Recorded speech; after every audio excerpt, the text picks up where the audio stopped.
Hey, welcome to X3 One Topic 3 Pundits. I'm your host, John C. Dvorak. I'm here with Andrew Eisner and Joe Engo.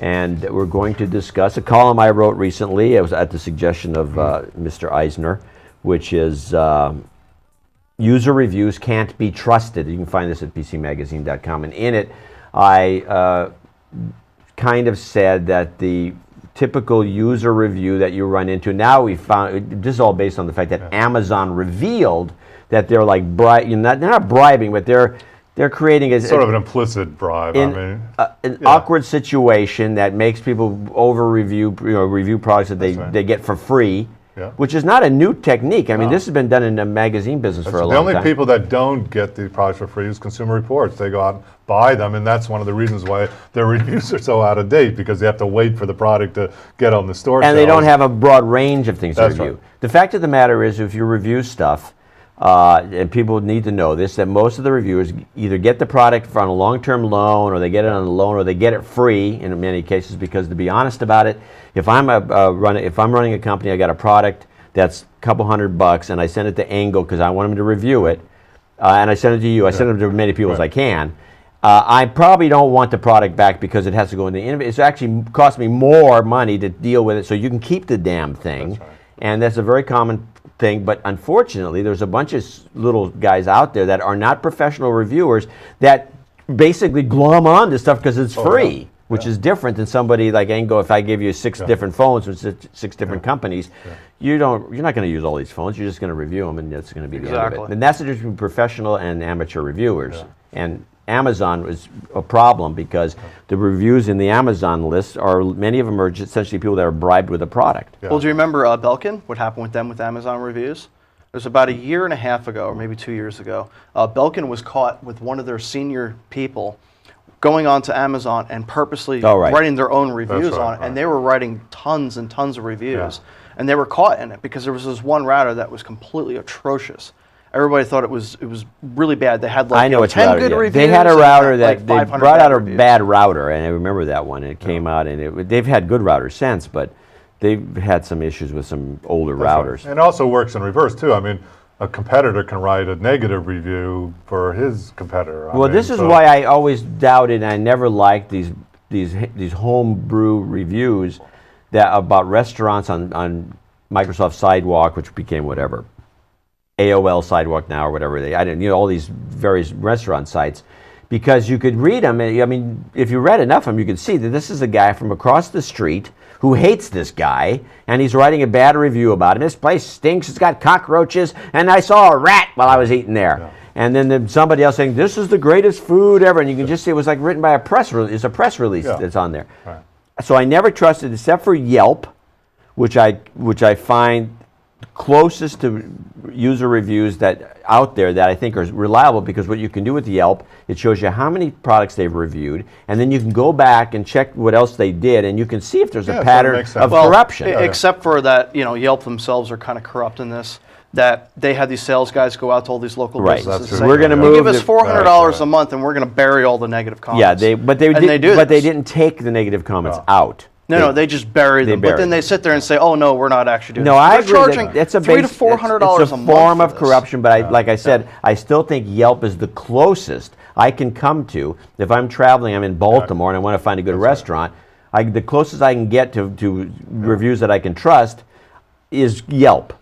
I'm not saying that I don't use Yelp. I use it all the time, but you have to be really, really careful about it. But yes, I agree that it's better than most of them out there. And let me just say, at the risk of making a shameless plug for Retrievo, help is on the way, because what we've done in Retrievo is we're analyzing user reviews and looking for patterns like that. I would like to see that. And trying to make some assessment and of which ones are legitimate or not. So you'll see that soon. Well, the point of the article, of course, was somewhat self-serving, because my thinking is that, and I think that you can take this with a grain of salt too, but professional reviewers that work for various magazines or publications that essentially get a lot of stuff that they can look at will tend to be more reliable as reviewers, even though they all have a perspective. Everyone has a point of view. I have like a point of view about certain products. I like certain brands, because a lot of times it's like in the early days of word processing, most writers, and you could remember this, were gravitated toward WordStar because that's what they used. And so every time a new word processor would come out, since every writer writing about technology used WordStar, they used WordStar as a point of comparison. Because it was like, well, it's not as good as WordStar because it doesn't do this, or it doesn't do this, WordStar does it. And which is one of the things you have to factor in when you read these reviews, and knowing that everybody uses WordStar, and they kind of... Yeah, the personal bias. But the personal bias is easier to figure out with professional reviewers, because you know, for example, that Walt or Pogue is a better example. They love Apple. They love Apple. And so whatever they write about Apple, even if they have something critical, like Pogue had a pretty good review of... Final Cut X, and he's kind of slammed it for a while, and then after that, but he just loves Apple so much that he had to kind of twist it at the end, say, you know, it's probably better than the other. It's probably good anyway. That's right. But it's you know that, and you don't know that with some anonymous reviewer on Amazon that's got a real long review. You don't know this guy from Adam. You've never seen his stuff before, and I think it's a detriment to the system. Quick side note though about Final Cut X. The day after we did that episode about Final Cut X and how Avid was going to start stealing a lot of that customer base, Avid and Adobe released these big, huge sales where it's like 50% off if you switch away from Final Cut. Well, that's good because Avid is very expensive. Yes, it's like $5,000. Yeah, I think it's more than that actually, isn't it? Yeah, well, I mean the base model like I seen was about $5,000, but yeah, it was like $2,000 for a license or something. Well, like that. there you go. I don't know if those offers still stand. Opportunity knocks. Yeah, opportunity knocks. Well, for $300, I would use the. I'm not. Do you have a Mac? Yeah, I do, but I'm not going to. I'm not a Final Cut guy. I can't sit there because that's a full-time job. Oh yeah. We have people basically that just do Final Cut all day, and because and if you're not, it's like Adobe Illustrator's kind of like this to me. They're all like that. If you're Photoshop's a little easier to deal with, but Illustrator, if you're not using it full time, you get stuck on certain things because it's like, why? Can't I get rid of this thing? You can't figure out how to do it. You have to look it up. Yeah. And Final Cut's that way, but the new one, the X, looks like something maybe I could dabble with.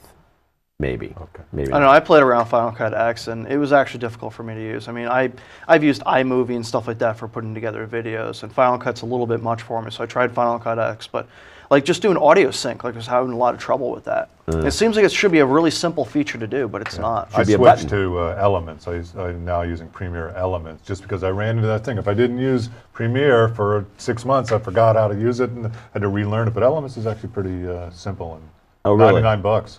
It's pretty cheap too. Premiere Elements. Yeah. Well, maybe I found the Premiere UI to be a lot better than Final Cut. And well, I've always the problem with the Premiere I've noticed with people who are pros, the ones that use all these things, they will tell you the same thing. You can't do a big project with it. With Final Cut, you can do a full-length feature film. Oh, sure. With the Adobe product, maybe a 5-minute, 10-minute thing, and then you're kind of up against the wall. That's what I'm told. I don't know. But I'll check that out. You've been watching X3.